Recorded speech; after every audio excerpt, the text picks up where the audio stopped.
এই আমি পিরোজপুর কারাগারে বন্দী ছিলাম, আমার সঙ্গে বিএনপির নেতারাও এই কারাগারে মাসের পর মাস বন্দী ছিলেন। আপনি ক্ষমতায় যাবেন বুঝলেন কি করে? বরং আপনারা কান পেতে শুনুন, আপনারা বাজারে হাটে মাঠে নগরে বন্দরে যান, প্রত্যেকটি জায়গায় মানুষের মুখে মুখে উঠে গেছে এবার ক্ষমতায় জামায়াত ইসলামী যাবে ইনশাআল্লাহ। বাংলাদেশ জামায়াত ইসলামী ২ নং কদমতলা ইউনিয়ন কর্তৃক আয়োজিত আজকের এই নির্বাচনী জনসভার সম্মানিত সভাপতি, মঞ্চের ভূমিষ্ঠ বাংলাদেশ জামায়াত ইসলামী, এনসিপি, বাংলাদেশ খেলাফত মজলিস সহ অন্যান্য রাজনৈতিক দলের নেতৃবৃন্দ, বাংলাদেশ ইসলামী ছাত্র শিবিরের নেতৃবৃন্দ, সদ্য বাংলাদেশ জাতীয়তাবাদী দল বিএনপি থেকে বাংলাদেশ জামায়াত ইসলামীর আদর্শ অনুপ্রাণিত হয়ে যোগদানকৃত আমাদের প্রিয় ভাই জনাব ফারুক হোসেন এবং মঞ্চ ভূমিষ্ঠ অন্যান্য অতিথিবৃন্দ, আমার সামনে ভূমিষ্ঠ আমার প্রাণ প্রিয় কলিজার ভাইয়েরা, পর্দার আড়ালের মা বোনেরা, আসসালামু আলাইকুম ওয়া রাহমাতুল্লাহি ওয়া বারাকাতুহু। আমরা আল্লাহ তাআলার শুকরিয়া আদায় করছি। আল্লাহ রাব্বুল আলামিন আমাদেরকে একান্ত দয়া করে আসরের নামাজের পরে দেশের উন্নয়নের কিছু কথা, দিনের কিছু কথা শোনার এবং বলার তৌফিক দিয়েছেন। এজন্য মাবুদের দরবারে নত শিরে শুকরিয়া আদায় করছি, আলহামদুলিল্লাহ। সম্মানিত ভাইরা, আমরা দীর্ঘ ৫৪ বছর ধরে অপেক্ষা করছি বাংলাদেশকে একটি সুখী সমৃদ্ধশালী বাংলাদেশ হিসাবে দেখার জন্য। এই বাংলাদেশ দেখার দীর্ঘ পথ পরিক্রমায় প্রতি ৫ বছর পর পর আমরা নেতা নির্বাচন করেছি, আমরা ক্ষমতার পরিবর্তন করেছি। আমরা এরই ধারাবাহিকতায় শান্তির আশায় আমরা কখনো একটি দলকে ২ বার ৩ বার রেখেছি, কোন দলকে ১ বার রেখেছি, কোন দলকে এখনো একবারও দেখিনি।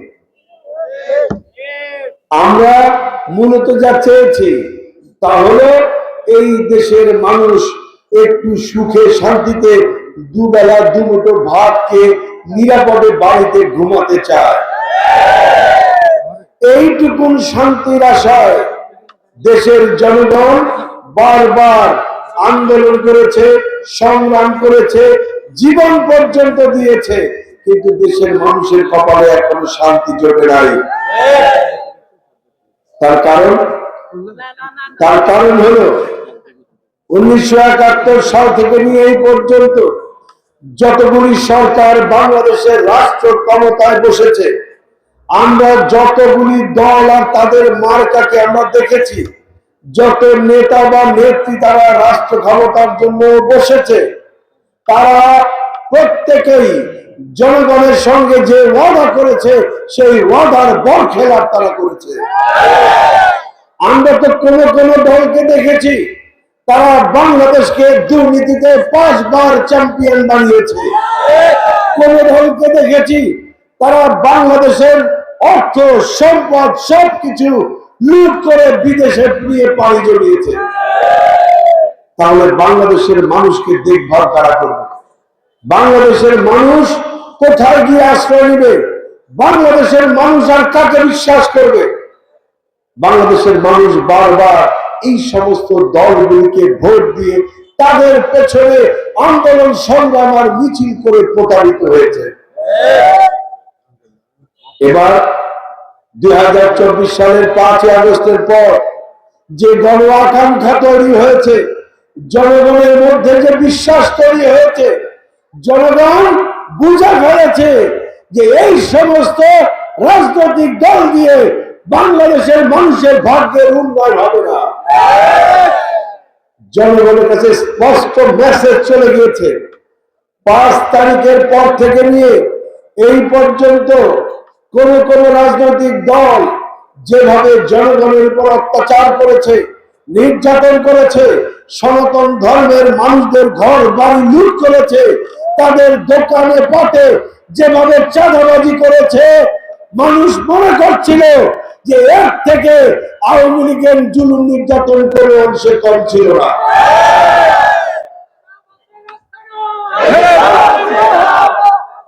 সম্মানিত ভাইরা, মানুষ প্রশ্ন করছে, মানুষ এখন নিজের মনে নিজে প্রশ্ন করে, দোকানে বসে প্রশ্ন করে, ব্যবসা বাণিজ্য বসে প্রশ্ন করে, যদি আওয়ামী লীগের পতনের পরেও এই চাঁদাবাজি চলে, সন্ত্রাস চলে, হুমকি ধামকি চলে, তাহলে আওয়ামী লীগ আর বর্তমানের এই দল, এদের মধ্যে পার্থক্য কোথায়? মূলত জনগণ কোনো পার্থক্য খুঁজে পাচ্ছে না। মূলত জনগণ পার্থক্য খুঁজে পাচ্ছে না। একই রকমের ন্যারেটিভ তৈরির রাজনীতি, একই রকমের ট্যাগিংয়ের রাজনীতি, একই রকমের দায়ে চাপিয়ে দেওয়ার রাজনীতি এরাও করছে। আমরা 27 বছর 28 বছর একসঙ্গে ছিলাম, আমাদের বন্ধুপ্রতিম দলের সঙ্গে একসঙ্গে আন্দোলন করেছি, একসঙ্গে সংগ্রাম করেছি, একসঙ্গে জেল খেটেছি। এই আমি পিরোজপুর কারাগারে বন্দী ছিলাম, আমার সঙ্গে বিএনপির নেতারাও এই কারাগারে মাসের পর মাস বন্দী ছিলেন। আমরা যখন তাদের সাথে ছিলাম, কোনদিন তাদের মুখে জামাত ইসলামী রাজাকার এই শব্দ শুনি নাই। বরং আওয়ামী লীগ যখন জামাতকে রাজাকার বলতো, সবার আগে এই বিএনপি প্রতিবাদ করত। আজকে আজকে তারা রাজাকার বলছে। কেন জানেন? কেন জানেন? কারণ আজকে তাদের থেকে আমরা আলাদা হয়ে গেছি, তাদের থেকে আমরা আলাদা রাজনীতি করছি, আমরা দেশ গঠনের রাজনীতি করছি, আমরা দেশের জনগণকে বাংলাদেশের পৃথিবীর বুকে মাথা উঁচু করে দাঁড়াতে পারে আমরা মানুষকে সেই স্বপ্ন দেখাচ্ছি। এই জন্য আমাদেরকে এখন তারা রাজাকার দিচ্ছে। আমাদেরকে বলছে আমরা স্বাধীনতার বিপক্ষের শক্তি। শুনেছেন আপনারা? স্বাধীনতার বিপক্ষের শক্তি আমরা, নাকি যারা দুর্নীতি করে তারা স্বাধীনতার বিপক্ষের শক্তি? যারা চাঁদাবাজি করে তারা স্বাধীনতার বিপক্ষের শক্তি? যারা জনগণের সম্পদ লুট করে তারা স্বাধীনতার বিপক্ষের শক্তি? যারা দেশকে ভালোবাসে তারা দুর্নীতি করতে পারে না, চাঁদাবাজিও করতে পারে না। আবার তারা বলছে তারা ক্ষমতায় গেলে সবকিছু দেখে নেবে। কিন্তু ভাই, আপনি যে ক্ষমতায় যাবেন বুঝলেন কেন? বুঝলেন কিভাবে? এটা কি ওই 2014 পাতানো নির্বাচন, 2018 মধ্যরাতের নির্বাচন, এটা কি 24-এর আমি দামি নির্বাচন? আপনি ক্ষমতায় যাবেন বুঝলেন কি করে? বরং আপনারা কান পেতে শুনুন, আপনারা বাজারে, হাটে, মাঠে, নগরে, বন্দরে যান, প্রত্যেকটি জায়গায় মানুষের মুখে মুখে উঠে গেছে এবার ক্ষমতায় জামাত ইসলামী যাবে ইনশাআল্লাহ। মানুষ পরিবর্তন চায়, মানুষের ন্যারেটিভ ট্যাগিং এর রাজনীতি, দায় চাপানোর রাজনীতি, এই পক্ষ বিপক্ষের রাজনীতি, মানুষকে বিভাজনের রাজনীতি আর শুনতে চায় না, দেখতেও চায় না। এরা বলছে জামাত ইসলামী ক্ষমতায় গেলে হিন্দুরা ঘরের থেকেই নাকি বেরোতে পারবে না। আবার বলছে জামাত ইসলামী যদি ক্ষমতায় যায় তাহলে ভারতের বর্ডার নাকি জামাত ইসলামী ব্লক করে দেবে, কোন হিন্দু ওদিকে যেতে পারবে না, কোন হিন্দু এদিকে আসতে পারবে না। ভাই, পাগল কি আর গাছে ধরে? বলেন, একটা দেশ আর একটা দেশের বর্ডার ব্লক করতে পারে? বলেন পারে? আমরা তো বরং ওই দেশ মায়ানমারে, যখন ওই মায়ানমারের জান্তা সরকার বিভিন্ন ধর্মের মানুষদেরকে আক্রমণ করছিল, হত্যা করছিল, খুন করছিল, আমরা তখন বাংলাদেশের বর্ডার খুলে দিয়েছি। আমাদের বাংলাদেশে এখনো প্রায় 50 লক্ষের অধিক রোহিঙ্গা বসবাস করে। আমরা তো সেই দেশ। আমরা তো ভারতের বিরোধিতা করি না, ভুল বুঝবেন না কিন্তু। আমরা ভারতের জনগণের বিরোধিতা করি না, ভারতের বিরোধিতা করি না। আমরা বিরোধিতা তাহলে কার করি? আমরা বিরোধিতা করি ভারতের রাষ্ট্র ক্ষমতায় যে বৈষম্যমূলক একটি সরকার বসেছে, একটি বর্ণবাদী সরকার বলেছে, এই সরকারের বিরোধিতা করি। সরকার বাংলাদেশ একটি স্বাধীন সার্বভৌম দেশ, এই দেশকে তারা মানতে রাজি নয়।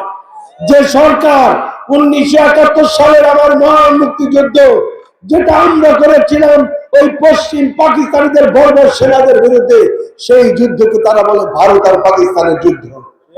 যারা আমার স্বাধীনতাকে অপমান করে আমরা সেই সরকারের বিরোধিতা করি। আমাদেরকে বলা হয় ব্লক করে দেওয়া হবে, হিন্দুরা ঘর থেকে বেরোতে পারবে না। হিন্দুরা এখন বেরোতে পারছে না, বলে যে নারীদেরকে নাকি চাকরি দেওয়া হবে না, নারীদেরকে রাজনীতিতে আনানো হবে না। আপনারা শুনে রাখুন, 2001 সালে যখন জোট সরকার হয়েছিল, ওই জোট সরকারের জামাতের 3 জন মহিলা এমপি ছিলেন। জামাত করে মহিলাকে ঘরে আটকে রাখেনি, বরং পর্দার সাথে প্রত্যেকটি মহিলাকে তার সম্মান দিয়ে তার যথাযথ স্থানে বসিয়েছে। 2014 সালে সারা বাংলাদেশের জামাত ইসলামীর 137 জন মহিলা ভাইস চেয়ারম্যান ছিলেন। তাহলে জামাত কি ঘরে মহিলাদেরকে আটকে রেখেছে? রাখেনি, বরং জামাত সকল ধর্মের মানুষকে সম্মান দিয়েছে।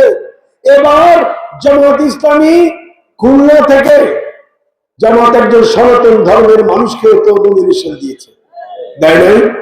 দেয় নাই? তাহলে হিন্দু ধর্মের সঙ্গে আমাদেরকে একটা ঝগড়া বাঁধানোর একটা চেষ্টা করছে, আর কিছু না। তার কারণ জানেন? কারণ তারা বুঝে ফেলেছে তাদের পায়ের তলায় আর মাটি নাই, জনগণ তাদেরকে আর পছন্দ করছে না। এই জন্য জামাত ইসলামীকে জনগণ থেকে বিচ্ছিন্ন করার জন্যই তারা নানা রকম ন্যারেটিভ তৈরি করছে আর হুমকি ধামকি দিচ্ছে। আপনারা তো ভয় পেয়েছেন, ঠিক না? ভয় পেয়েছেন? কোন মুসলমান আল্লাহ ছাড়া অন্য কাউকে ভয় পাওয়া জায়েজ নাই, হারাম। আমরা আল্লাহ ছাড়া কারোর সামনে মতামত করি না, আল্লাহ ছাড়া কাউকে পরোয়া করি না। তোমরা ভয় দেখাতে এসে ওদের মতো আবার বিদেশে পালিয়ে যেও না।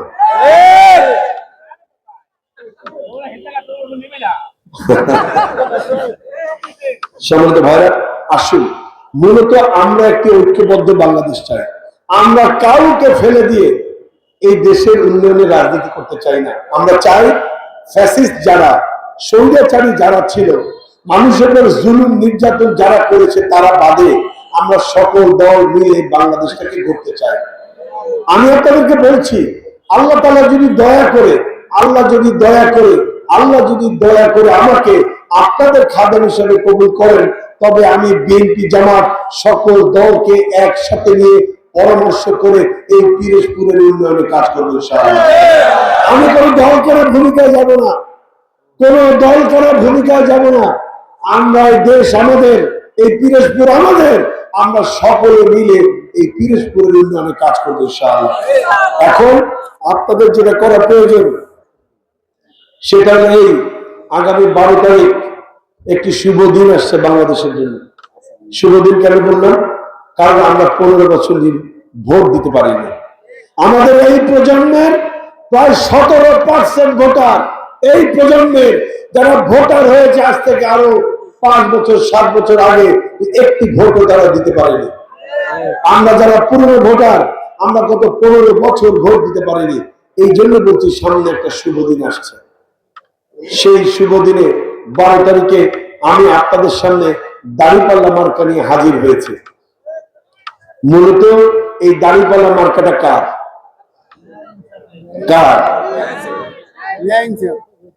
এই দাঁড়িপাল্লা মার্কা নিয়ে 1996 সালে আল্লামা সাঈদী আপনাদের সামনে হাজির হয়েছিলেন। ভুলে গেছেন আপনারা?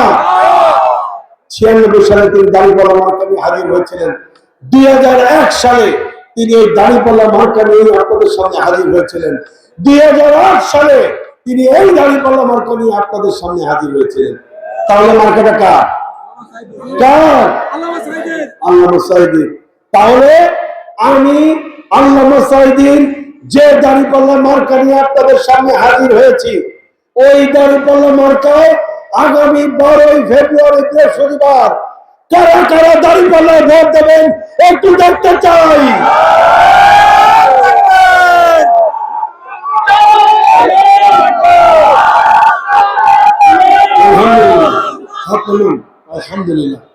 হাতগুলোকে কবুল করেন, বলো আমিন আমিন। ইনশাআল্লাহ আমরা সকাল সকাল বেরিয়ে পড়বো, সকাল সকাল বেরিয়ে, যেহেতু ভোট 7:30 থেকে, ঠিক না? 7:30 ভোট, ভোট দিতে সকাল সকাল বেরিয়ে যাবো, মা বোনদের ভোটটা আগে দিয়ে দিবে, এরপর আমরা আমাদের ভোটটা দেবো। শুধু ভোট দেবো না, ভোট সেন্টার পাহারাও দেবো ইনশাআল্লাহ। কারণ ওই ফ্যাসিস্টদের নাতিপুতিরা কিছু এখনো আছে, নাতিপুতিরা আজ কাম হবে না ইনশাআল্লাহ, কাজ হবে না। বাংলাদেশের মানুষ আর বোকা নেই। 5ই আগস্ট বাংলাদেশের মানুষকে সাহসী বানিয়েছে। 5ই আগস্ট বাংলাদেশের মানুষকে মাথা উঁচু করে বাঁচতে শিখিয়েছে। এই জনগণকে ভয় দেখিয়ে কোনো লাভ হবে না ইনশাআল্লাহ। আমরা সবাই মিলে 12 তারিখে যাব। যারা হুমকি দেবে তাদের প্রত্যেকের নামে থানায় গিয়ে আমরা জিডি করবো ইনশাআল্লাহ। আরেকটি কথা, আগামী 6 ফেব্রুয়ারি আপনারা এখানে যারা উপস্থিত আছেন, বাংলাদেশ জামাত ইসলামীর সংগ্রামী আমির, মানবিক নেতা ডাক্তার শফিকুর রহমানকে দেখেছেন কে কে? সামনাসামনি দেখেছেন কে কে? খুব কম সংখ্যক মানুষ, তাই না? আমরা একটা সুযোগ দেখতে চাই না, তাকে দেখতে চাই। আগামী 6 তারিখ ইনশাআল্লাহ আমিরে জামাত ডাক্তার শফিকুর রহমান পিরোজপুরে আসছেন ইনশাআল্লাহ। আমরা দলে দলে ওই পিরোজপুর গভ স্কুল মাঠে আমিরে জামাতের প্রোগ্রামে অংশগ্রহণ করবো ইনশাআল্লাহ। সবাই থাকবেন তো ইনশাআল্লাহ। আমরা সবাই মিলে একটা শান্তির পিরোজপুর, বাসযোগ্য পিরোজপুর করবো। আল্লাহ রাব্বুল আলামিন আমাদের সেই তৌফিক দান করেন। আমার তৌফিক ইল্লা বিল্লাহ। আসসালামু আলাইকুম ওয়া রাহমাতুল্লাহি।